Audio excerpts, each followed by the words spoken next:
بسم اللہ الرحمن الرحیم بسم اللہ الرحمن الرحیم المختصر کا 70واں سبق ہے۔ پچھلے سبق میں مقتضى حال کے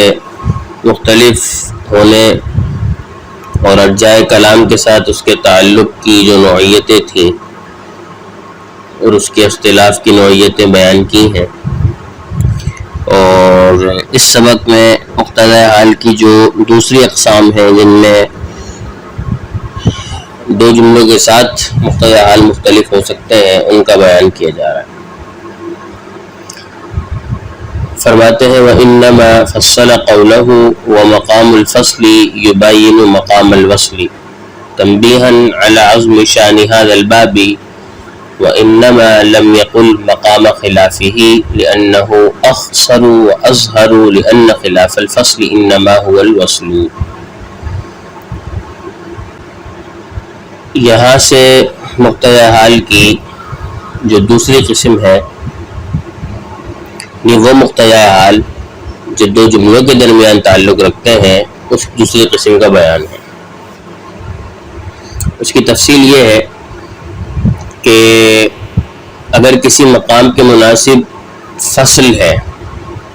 فصل کا مطلب عطف ترک کر کے فصل، کہ عطف نہیں ہے ایک جملے کے دوسرے جملے پر، بلکہ عطف نہیں ہے، عطف کو چھوڑ دیا گیا ہے تو وہ فصل ہے۔ تو اگر کسی مقام کے مناسب فصل ہے تو وہ اس مقام کے مبین ہوگا جس کے مناسب وصل ہے، یعنی وہ دو آپس میں جملے جن کا آپس میں عطف ہے اور عطف مناسب ہے تو وہ وصل کہلائے گا، اور عطف مناسب نہیں ہے تو فصل کہلائے گا۔ تو اب اگر ایک مقام ایسا ہے کہ وہاں مناسب فصل تھا، یعنی عطف ترک کرنا تھا، تو فصل مناسب تھا، تو لا محالہ یہ مقام اس مقام کے مبین ہوگا جہاں پر وصل مناسب ہوگا، یہاں یعنی جہاں پر عطف مناسب ہوگا۔ اب یہاں ایک سوال ہے کہ مصنف رحمہ اللہ نے اس فصل اور وصل کی باتوں کو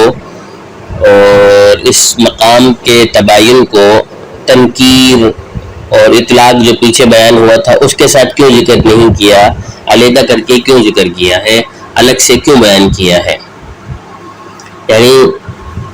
سوال کا مطلب یہ ہے کہ جس طرح انہوں نے پیچھے یہ بیان کیا تھا کہ فَمَقَامُ كُلٌّ مِّنَ التَّنْكِيرِ وَالْإِطْلَاقِ وَالتَّقْدِيمِ وَالذِّكْرِ، تو یہیں پر ایک جملہ بڑھا دے کہ وَالْوَصْلِ يُبَيِّنُ مَقَامَ خِلَافِهِ، بس تو بات ہو جاتی۔ لیکن الگ سے انہوں نے پورا جملہ ایجاد کیا کہ وَمَقَامُ الْفَصْلِ يُبَيِّنُ مَقَامَ الْوَصْلِ، ایسا کیوں کیا انہوں نے، تفصیل کیوں بیان کری، فصل کیوں لے کر آئے، اسی پر محمول کر کے کیوں بیان نہیں کیا، یہ سوال ہے۔ اس کا ایک جواب تو یہ ہے کہ مصنف رحمہ اللہ کے جو پیش نظر تھا وہ یہ تھا کہ مقام فصل اور مقام وصل کا جو باب ہے بلاغت میں، اس کی عظمت شان کو بیان کرنا تھا اور اس کے مرتبہ اور بلند بالا مقام کو بیان کرنا تھا، رفیع القدر ہونے پر تنبیہ کرنا چاہتے تھے، اسی وجہ سے انہوں نے اس کو الگ بیان کیا ہے۔ یہاں تک کہ اس کے رفیع القدر ہونے کی نشانی یہ ہے کہ بعض لوگوں نے، بعض علماء بلاغت نے علم بلاغت کو فصل اور وصل کی جاننے پر ہی منحصر کیا ہے، اور انہوں نے یہاں تک کہا ہے کہ اگر کسی آدمی کو فصل اور وصل کی معرفت ہو جائے تو گویا اس نے علم بلاغت حاصل کر لیا ہے۔ تو اب مقام فصل اور مقام وصل کی جو عظمت شان ہے اور رفیع القدری ہے، اس کے پیش نظر اس کی عظمت شان کی تنبیہ کرنے کے لیے مصنف رحمہ اللہ نے مقام الفصل یبین مقام الوصل کو دیگر احوال سے علیحدہ کر کے بیان کیا ہے، اس لیے اس کو مصنف رحمہ اللہ نے وہاں بیان نہیں کرا، الگ سے یہاں بیان کیا۔ ایک بات تو یہ ہو گئی، ایک جواب تو یہ ہو گیا۔ اس سوال کا دوسرا جواب یہ ہے کہ سابقہ احوال اور اس احوال میں فرق ہے۔ سابقہ احوال جو تھے تنکیر کے، اطلاق کے، تقیید کے، حال اور تمیز وغیرہ کے، وہ تھے کہ جن کا تعلق ایک ہی جملے کے اجزاء کے ساتھ تھا، یعنی جملہ ایک ہی تھا اور وہ اس کے آپس میں تعلق تھے کہ مطلق ہوگا، مقید ہوگا، معرفہ ہوگا، نکرہ ہوگا، مذکور ہوگا، معذوف ہوگا، مقدم ہوگا، یہ سب ایک ہی جملے کے ساتھ تعلق رکھتے تھے، ایک ہی جملے کے اجزاء تھے اور اسی کے حال انہوں نے وہاں بیان کیے تھے۔ یہ جو مقام فصل اور مقام وصل ہے، یہ جو حالت ہے یہ ایک جملے کی نہیں ہے، بلکہ فصل اور وصل یہ وہ احوال ہیں جن کا تعلق دو جملوں کے ساتھ ہوتا ہے.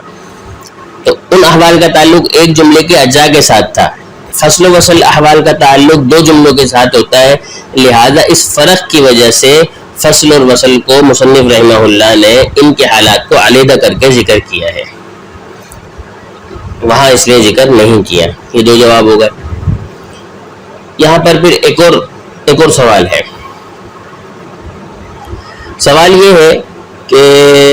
مصنف رحمہ اللہ نے مقام الفصل یبین مقام الوصل اگر الگ بیان کر دیا، مان لی بات ہم نے، لیکن ایک ہی طرز کا بیان کر دیتے، سجا کی رعایت کر لیتے، اور مقام الفصل یبین مقام خلافی ہی کر دیتے، یبین مقام خلافی ہی کر دیتے. مقام الفصل یبین مقام الوصل کیوں کہا ہے انہوں نے؟ مقام خلافی ہی کیوں نہیں کہا؟ کیونکہ حالانکہ مقام خلافی کہنے میں تو سابق کا صورت کے ساتھ موافقت بھی ہو جاتی، سزا کی رعایت بھی ہو جاتی. تو مقام الوصل کیوں کہا ہے؟ مقام خلافی ہی بیان کرنے کے لیے کیوں پیرایا اختیار نہیں کیا؟ اس سوال کے بھی دو جواب ہیں. ایک جواب تو یہ ہے کہ مقام الوصل کہنے میں اختصار ہے. کیسے؟ اس طور پر اختصار ہے کہ خلافی میں 5 حرف ہیں، خا، لام، الف، فا اور ہا، اور الوصل میں 4 حرف ہیں. تو اس لیے وہ 5 تھے، یہ 4 ہیں. لیکن اس پر ایک اشکال ہو سکتا ہے کہ بھئی خلافی میں جس طرح 5 ہے، الوصل میں بھی اسی طرح 5 ہے، الف، لام، واو، صاد، لام، تو اختصار تو نہیں رہا. تو یہ سوال مخدوش اس لیے کہلائے گا کہ الوصل میں جو الف لام ہے، یعنی الف ہے وہ حمزہ وصلیہ کا ہے جو درمیان میں آگے گر جاتا ہے، تو وہ مقام الوصل ہی ہوا، تو گویا کہ الف ہے ہی نہیں. تو وہ اس لیے اس میں 4 تھے، خلافی میں 5 تھے، اس لیے اختصار کے پیش نظر مصنف رحمہ اللہ نے مقام خلافی نہیں کہا یہاں پہ، بلکہ مقام الوصل کہا ہے. اس سوال کا کہ مقام خلافی کہتے ہیں، مقام الوصل کیوں کہا کہ سابقہ کی بھی رعایت ہو جاتی، اس کا دوسرا جواب یہ ہے کہ مقام خلافی ہی کی بنسبت مقام الوصل میں ظہور زیادہ ہے. کیوں؟ اس لیے کہ خلافی ہی کے لفظ میں تو وصل کے غیر کا بھی وہم ہو سکتا تھا.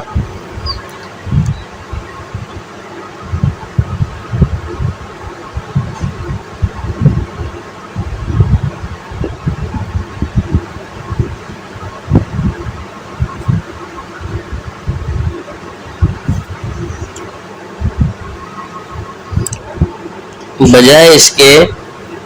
وصل کہنے کی صورت میں صراحت زیادہ ہے، یعنی کہ اگر مقام خلافی کہتے تو اس میں ظہور کم تھا، مقام الوصل میں ظہور زیادہ ہے. کیوں؟ اس لیے کہ خلافی کے لفظ میں تو غیر کا بھی وہم ہے، لیکن جب مقام الوصل کہا تو اس وصل کے لفظ کی صراحت تو اس بات پر نص ہے کہ یہ خلاف فصل وصل ہی ہے اور کوئی چیز نہیں ہے. تو لہذا اس مقام الوصل کہنے میں اظہریت تھی، اسی وجہ سے مصنف رحمہ اللہ نے مقام خلافی ہی نہیں کہا بلکہ مقام الوصل کہا ہے. تو خلاصہ یہ ہوا کہ چونکہ ماقبل احوال جو تھے وہ ایک ہی اجزاء کے ساتھ تعلق رکھتے تھے جملے کے، اور یہ 2 جملوں کے ساتھ تعلق رکھتے تھے، اس لیے اس کو الگ بیان کرا. اور دوسری بات یہ کہ تنبیہ شان یعنی اس باب کی رفعت کو بیان کرنے کی تنبیہ اور اس کو اجاگر کرنے کے لیے مصنف رحمہ اللہ نے الگ بیان کرا ہے. شاعر رحمۃ اللہ تعالی نے اس کو یہ بیان کرا ہے کہ وَإِنَّمَا فَصَّلَ قَوْلَهُمْ، اور مصنف رحمہ اللہ نے اپنے اس قول کو الگ سے بیان کیا. کون سے قول کو؟ یہ والے کہ وہ مقام الفصل یبین مقام الوصل، یعنی وہ مقام جو فصل کا مقام ہے وہ مبین ہے وصل کے مقام کے، یعنی وہ مقام کے جہاں پر فصل مناسب ہے، جہاں پر ترک عطف مناسب ہے تو وہ اس مقام کے مبین ہے جہاں پر وصل مناسب ہے، یعنی عطف کا رکھنا مناسب ہے، عطف کرنا مناسب ہے، ایک جملے کا دوسرے پر حمل کرنا مناسب ہے. تو کہتے ہیں اس کو الگ کیوں مصنف نے بیان کیا؟ اس لیے کہ تنبیہاً علی عظم شان ھذا الباب،